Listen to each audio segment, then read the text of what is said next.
Hi guys, okay, so we have moved from the subsidiary books. Let's just get a nice clean piece of paper. Let's start new. Let's do a new page.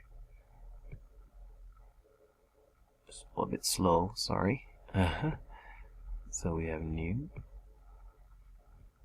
No, let's not save that. Okay, so we have a new page. Let me try this again. Let's see how we go with this thing. So we have gone from our source documents. Yes. Ugh, not working very good. Let's delete this. Actually, you know what? Let's just get rid of this. We're gonna have to work on this thing. We have gone from our source documents to our subsidiary books to our T accounts in the general ledger, because that's what I'm focusing on right now.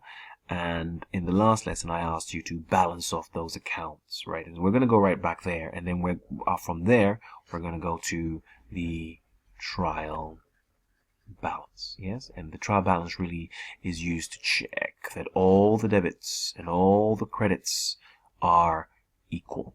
Yes, that's what we're really looking at here, and we'll discuss the trial balance at length later on as to what it can and what it cannot do.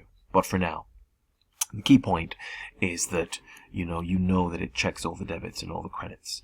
Let's go to that exercise I left you with, and I asked you to go off and balance that, and this is what the finished product looks like. That was your sales. We recorded the trade receivables as normal.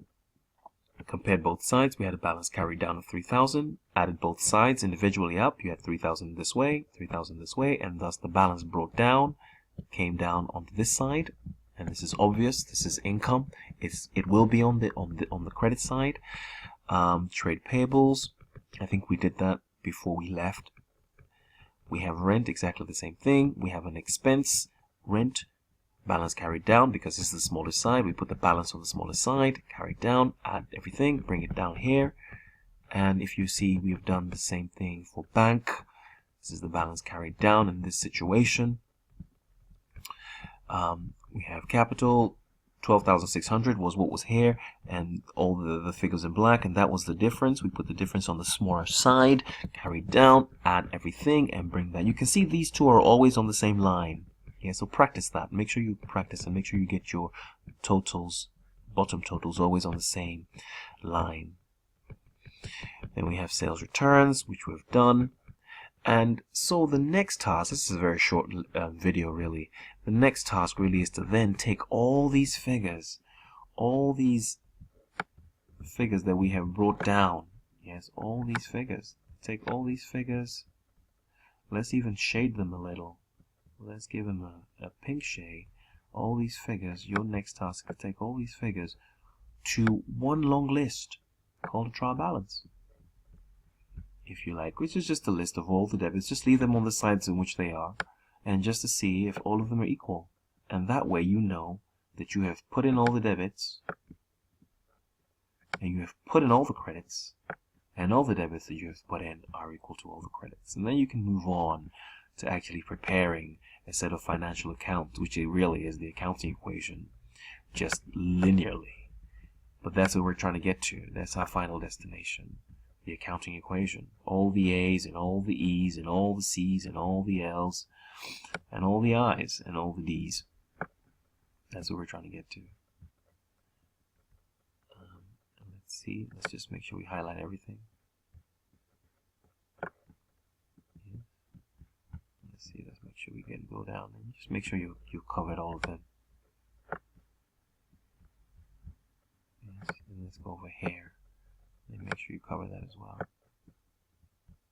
Okay, and that's it. So let's go on the next in the next slide. You can see here I have sales. I'll just jump between spreadsheets quickly to pick them up. We have here sales. I'll just put the equal side. I'll go back here. I'll look for my sales. What is my sales? That's my sale figure, 3,000. I'll pick that up. I have purchases. That's on the debit side. I'll go back here. Pick that up. I think 1 second. Here we are. Here it is. You can see these are sitting on the sides on which the balances brought downs have come back on. Yes, my sales returns, I'll go back here.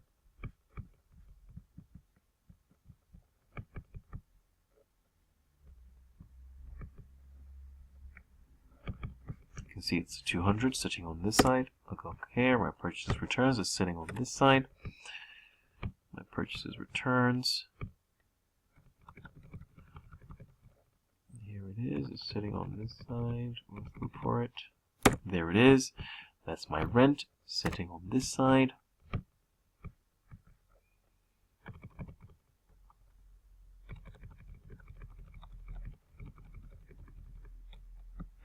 One second, where is rent? Here we are. Rent is 500. Shop fittings sitting on this side.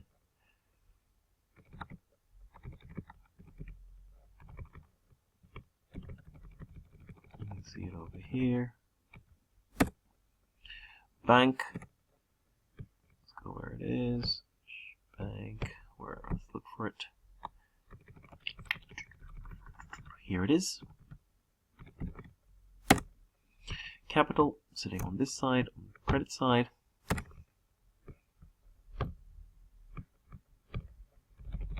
Capital.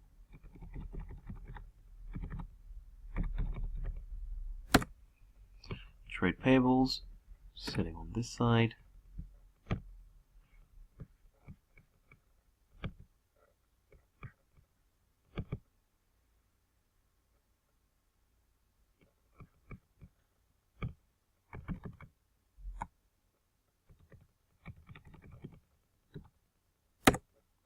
And trade receivables sitting on this side.